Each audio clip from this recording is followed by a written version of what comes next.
நமச்சிவாயம். ஜெய் வராகி. இப்போது குரு பயிற்சி சிறப்பாக நடந்து போச்சு. கடகத்துக்கு வந்துட்டார். இப்போ மெயினாக இந்த மாதம் ஜூன் 15 ஜூலை 15 வரையிலும் முக்கியமான நிகழ்வுகள் நடக்குது. என்னென்னா, சனி பகவானுக்கு 4ஆம் இடத்தில் கேந்திரத்தில் சூரியன் வருகிறார். கிரக அமைப்புகளை பொறுத்தவரையிலும் ஜூன் 15 ஜூலை 15 வரையிலும் சூரிய பகவான் சனி பகவான் இங்கே 2 பேரும் 4-10 அமைகிறாங்க. அப்போ 2 கேந்திரங்களில், அதுவும் உபயஸ்தானங்களில் சனி சூரியன் சேர்க்கை என்பது, உடனே நம்ம சனி சூரியன் சேர்க்கை சேர்ந்தான ஒரு பிதிர்கர்மா அப்படின்வாங்க. அது பெரிய பிதிர் சாபம்னுவாங்க. அப்பாவுக்கும் பிள்ளைக்கும் ஆகாதுங்கிறாங்க. சண்டை சச்சரவு வரும்னுவாங்க. சொத்து பிரித்து கேட்பான் அப்படின்வாங்க. பையன் அப்பாட்ட பாகப்பிரிவினை கேட்குறான்னுவாங்க. பிரிவுகள் வரும்னுவாங்க. இதெல்லாம் நெகட்டிவ் தாட்ஸ். சனி சூரியன் கேந்திரம் ஏறுகின்ற பொழுது நிச்சயமாக மாணவ செல்வங்களுக்கு சிறப்பானதாக இருக்கும். வாலிப பருவத்தில் இருக்கக்கூடியவங்களுக்கு சிறப்பானதாக இருக்கும். இந்த சனி சூரியன் சேர்க்கை அல்லது 2 கேந்திரத்தில் இருப்பது அரசு அதிகாரிகளுக்கு சிறப்பு. அரசு அதிகாரிகளுக்கு சிறப்பு.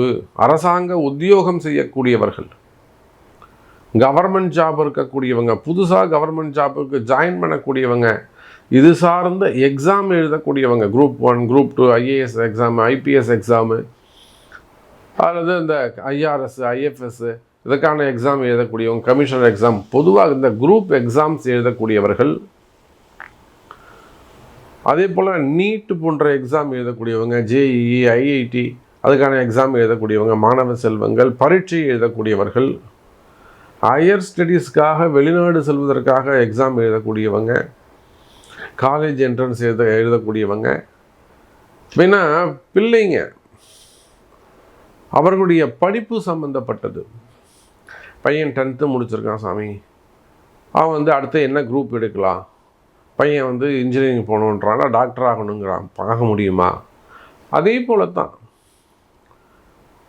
+2 முடிச்சுட்டாங்க, என்ன குரூப் எடுக்கலாம், இல்லை காலேஜ் முடிச்சுட்டாங்க, வேலைக்கு போகலாமா, படிக்கலாமா, இல்லை வேலைக்கு அனுப்பலாமா, இன்னும் ஹையர் ஸ்டடீஸ் செய்ய வைக்கலாமா, படிப்பெல்லாம் முடிஞ்சிடுத்து சாமி, பொண்ணை கல்யாணம் பண்ணி கொடுத்துடலாமா, இல்லை வேலைக்கு போகிறது இப்போ வேணான்னுது. அப்போ உங்கள் பிள்ளைகளை பற்றிய கேள்வி, படிப்பு, பரீட்சை, உடல்நிலை ஆரோக்கியம், அடுத்ததாக வேலை, அடுத்ததாக தொழில் தொடங்கலாமா, அப்புறம் அவங்களுக்கான திருமணம். கட்டி கொடுத்துட்டீங்க, கட்டி கொடுத்த இடத்துல கல்யாணம் ஆகிடுத்து, அவங்களுக்கு குழந்தை பாக்கியம் வேண்டும். அப்போ இந்த சனி சூரியன் சேர்க்கை, அதே போல் இன்னொரு காம்பினேஷன் குரு சுக்கிரன். குருவும் சுக்கிரனும் கடகத்தில் சேர்கிறார்கள், ஒன்றா இருக்கிறாங்க. தங்கமும் வெள்ளியும் ஒன்றா இருக்குதுன்னு அர்த்தம். அதுக்கு வெள்ளியும் தங்கமும் ஒன்றா இருக்குது. அப்போ அது ஒரு மிகப்பெரிய மகாலட்சுமி, லக்ஷ்மி கடாட்சம், லக்ஷ்மி யோகம், பண யோகம், தன யோகம், புதையல் யோகம், என்ன வேணாலும் நீங்கள் அதிர்ஷ்ட யோகம். இப்போ கூட பார்த்தீங்கன்னா கேரளாவில் ஒரு ஏழ்மை, ஒரு குடிசையில் வாழக்கூடிய ஒரு தம்பதிக்கு 12 கோடி அடிச்சிருக்கு. இதெல்லாம் தான். அதுக்காக கேரளாவில் இருக்கிற எல்லாருக்கும் அந்த மாதிரி 12 கோடி வந்துருமா என்ன? எதிர்பாராத அதிர்ஷ்டம். அவங்க நினச்சி கூட பார்த்துருக்க மாட்டாங்க. எதிர்பார்ப்போடு 4 டிக்கெட் வாங்கணும்னு குழல, புரியுதா? அப்போ யாரோ ஒருத்தருக்கு அந்த அதிர்ஷ்டம் அடிக்குது. அதுதான் கிரகம், அதுதான் உங்களை ஜெயிக்க வைக்கும். இதை போல் இந்த மாதம் உங்களுக்கு யாருக்கெல்லாம் ஜெயிக்க போகிறீங்க, யாருக்கெல்லாம் நல்லது நடக்க போகுது, ஃபுல்லாக ப்ரீஃபாக பார்க்கலாம் வாருங்கள். சார், மிதுன ராசிக்கு நல்ல நேரம் இப்போ தான் பிறந்துக்கு. ஏன்னா ராசியில் இருந்த குரு பகவான் விலகி 2ஆம் இடத்திற்கு சென்றிருக்கிறார். மிதுன ராசி என்பர்களே, எனக்கு பிஸ்னஸ் நடக்கலை, எனக்கு எதுவுமே நடக்க மாட்டேங்குது, எனக்கு எல்லாமே கஷ்டமாக இருக்குது, என் கூட இருந்தவங்களாம் என்னை விட்டு பிரிஞ்சு போயிட்டாங்க, என்னுடைய தலைமை பொறுப்பை ஏற்றுக்க மறுக்கிறாங்க, தனி கொடுத்தனம் போகிறது, வீட்டை விட்டு வெளியில் போகிறது, அல்லது ஒரு நிறுவனமாக இருக்கலாம், கூட்டு தொழிலாக இருக்கலாம், பார்ட்னர்ஷிப்பாக இருக்கலாம், கட்சிகளாக இருக்கலாம், பார்ட்டியாக இருக்கலாம். அப்போ பிரிவுகள் இருக்குமே ஆனால் கவலை வேண்டாம் மிதுன ராசி அன்பர்களே. உங்களுக்கு அது ஒரு நல்ல நேரம், வளர்ச்சி. தனிப்பட்ட முறையில் நீங்கள் ஜெயிச்சு காட்டுவீங்க, கவலை வேண்டாம். அது எவ்வளோ பெரிய பிரச்சனையாக இருந்தாலும் சரிதான், என்ன மாதிரியான பிரச்சனையாக இருந்தாலும் சரிதான். பதவி போட்டிகளாக இருக்கலாம், அல்லது போட்டி பொறாமையில் உங்கள் பேரில் சொல்லப்பட்ட கருத்துக்களாக இருக்கலாம், அவப்பெயர்களாக இருக்கலாம், இல்லை வம்பு வழக்காக இருக்கலாம், கோர்ட்டு கேஸாக இருக்கலாம், என்கொயரியாக இருக்கலாம், ஐடி ரைடாக இருக்கலாம். எந்த மாதிரியான சூழ்நிலையாக இருந்தாலும் மிதுன ராசி அன்பர்களை களத்தில் நின்று விளையாடி ஜெயித்து காட்டக்கூடிய திறமை, நல்ல நேரம் மிதுன ராசிக்கு வந்திருக்கு. அப்போ மிதுன ராசி அன்பர்களுக்கு தைரியம் அதிகரிக்கும், மன குழப்பம் தீரும், மனசுல இருக்கக்கூடிய பயம் விலகும். எதை பார்த்தாலும் பயமா இருக்குதுங்க சாமி, இன்னைக்கு என்ன ஃபோன் வருமோன்னு பயமா இருக்கு, இன்னைக்கு என்ன ரேட்டு சொல்லுவானோன்னு பயமா இருக்கு, இன்னைக்கு என்ன யார் கேட்பானோன்னு பயமா இருக்கு. அப்பாவுக்கு பயம், அம்மாவுக்கு பயம், கணவனுக்கு பயம், மாமனார் மாமியாருக்கு பயம், மனசுல இருக்கக்கூடிய பயம்.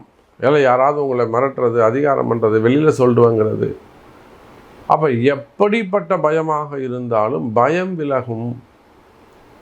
குறிப்பாக சமீப காலமாக உடல்நிலை ஆரோக்கியம், சிறு சிறு விபத்துக்கள், ஒரு ஆக்சிடென்ட் நடந்திருக்கலாம், ஒரு கீழே விழுந்திருக்கலாம், அடிபட்டிருக்கலாம், அல்லது திடீர்னு ஒரு உடல்நல குறைவுகள் ஏற்பட்டிருக்கலாம்.